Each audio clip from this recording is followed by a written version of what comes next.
Advocate Radha Malawat छावरी, Rajasthan से belong करती हूँ, हाल निवासी दिल्ली। और आज यहाँ पर सासी समाज और डीएनटी की जितनी भी जातियाँ हैं उनका एक जनसभा रखी गई थी, जो कि विमुक्ति घुमंतु अर्ध घुमंतु जातियों का एक हर साल विमुक्ति दिवस मनाया जाता है 31 अगस्त को। बट हमने 1 अगस्त को इसलिए रखा क्योंकि हमारे समाज ने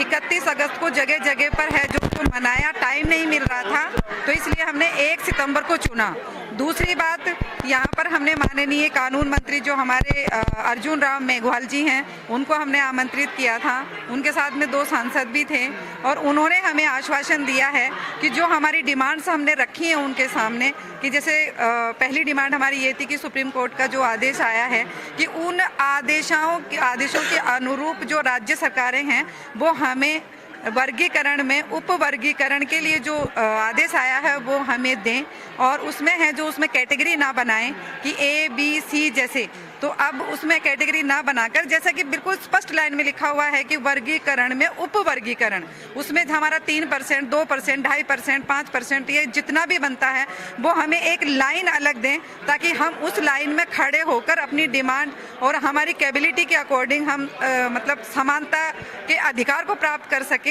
और जितनी भी जातियां बनी हुई हैं वर्गीकरण के आधार पर, मैं जनरल कास्ट की यहाँ बात नहीं कर रही हूँ, वर्गीकरण के आधार पर, तो हम उनके समान जाकर हमारे वर्गीकरण को लेकर हम आगे बढ़ सके हर क्षेत्र में, शिक्षा के क्षेत्र में, नौकरियों के क्षेत्र में, राजनीति के क्षेत्र में, जो कि हम पिछड़े हुए हैं, अभी तक हम आगे आए नहीं हैं। तो उस चीज को, उसका सम्मान करते हुए हमने जो कानून मंत्री जी को यहाँ पे बुलाया था, तो उन्होंने हमें आश्वासन दिया है, स्पष्ट तौर से आश्वासन दिया है कि वो हमारे साथ खड़े हैं, वो हमारे समाज की पैरवी करेंगे एज ए लॉयर, और उन्होंने काफ़ी कुछ हमें आश्वासन दिया है और हम उनके आभारी हैं।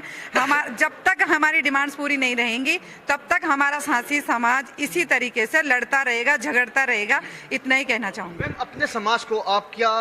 अवेयरनेस देना चाहेंगे? जैसे कि आपने बताया आप भी एक वकील हैं, ठीक है, आपके माध्यम से क्या लोगों में जो आज के टाइम पे जो आज के युवा है, तो उनको क्या पैगाम देना चाहेंगे? मैं उनको यही कहना चाहूंगी कि देखिए, इसके लिए एक शिक्षा एक आधार है। जैसे कि मेरे पेरेंट्स ने मुझे पढ़ाया, हूँ तो मैं इसी जाति से, आज मैं अगर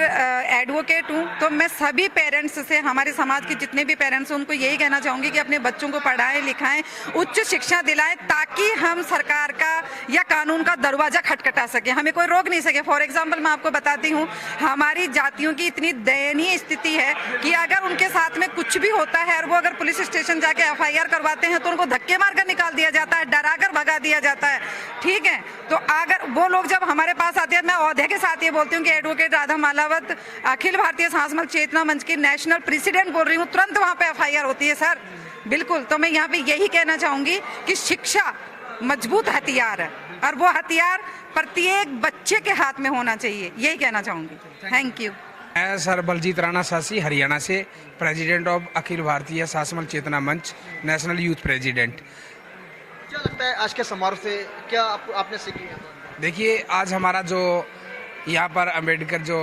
म्यूजियम के अंदर हमारा DNT का जो सम्मेलन था वो एक चिंतन मंथन था, क्योंकि देश आज़ाद हुए 78 साल हो चुके हैं और हमारी जाति को 73 साल हो चुके हैं, क्योंकि हमारी जो जातियाँ, जो डिनोटिफाइड नोमैडिक ट्राइब्स जातियाँ हैं, विमुक्त घुमंतु और अर्ध घुमंतु जनजातियाँ, जो वो 5 साल 16 दिन बाद आज़ाद हुई थी देश के आज़ाद होने के बाद, उनके अधिकारों के लिए, उनके राइट के लिए, उनकी जो समस्याएं हैं, चाहे हर प्रकार की वो भागीदारी हो, वो सामाजिक है, राजनीतिक है, आर्थिक है, हर प्रकार से जो ये वंचित जातियाँ, बिल्कुल पिछड़ी हुई जातियाँ, उनके विषय में आज पूरे भारतवर्ष से, गुजरात, महाराष्ट्र, राजस्थान, हरियाणा, पंजाब, उत्तर प्रदेश, दिल्ली, हर जगह से जो करीब जो हमारे एजुकेटेड पढ़े लिखे लोग, जो एडविस्ट है हमारे समाज के, आज उनका चिंतन मंथन था और आने वाले समय में बहुत सारे गंभीर डिसीजन लिए गए ताकि हमारी जातियों का विकास हो, इनको मुख्य धारा में ला सके, क्योंकि आज हर कोई भी अपनी जाति के लिए प्रेरित है, अपने समाज के लिए। और इसी प्रकार आज विमुक्त घुमंतु जनजातियों का ये सम्मेलन था सर। अखिल भारतीय सांसमल चेतना मंच के संस्थापक महेंद्र बिडू, जो हरियाणा से बिलोंग करता हूँ, सांसी जाति से।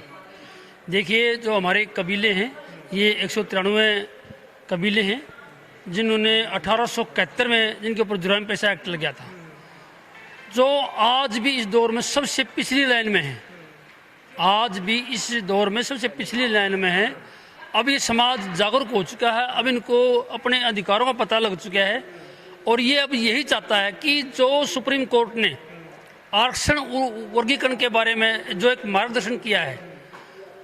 हर सरकार से ये अनुरोध करते हैं कि उस आरक्षण वर्गीकरण में जो वंचित जातियां हैं, वंचित जातियों में डीएनटी की जो जातियां, एससी के अंदर जो डीएनटी की जो जातियां हैं, उनको अलग से आरक्षण दिया जाए, अलग से,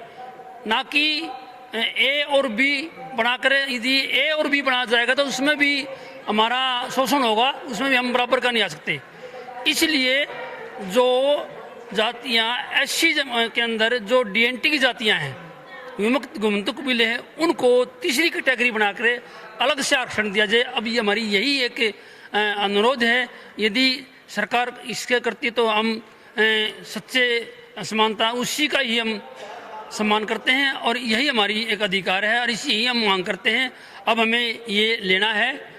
और हर सरकार से यही अपील करते हैं कि आरक्षण वर्गीकरण को बहुत जल्दी लागू किया जाए और इस समाज को अलग से, डीएनटी को अलग से आरक्षण दिया जाए। राजनीतिक तौर पर भी, आर्थिक तौर पर भी, सामाजिक तौर पर भी, शैक्षणिक तौर पर अलग से इनकी सीट दी जाए। मैं सुनीता, अखिल भारतीय चेतना मंच से, जो कि चेतना मंच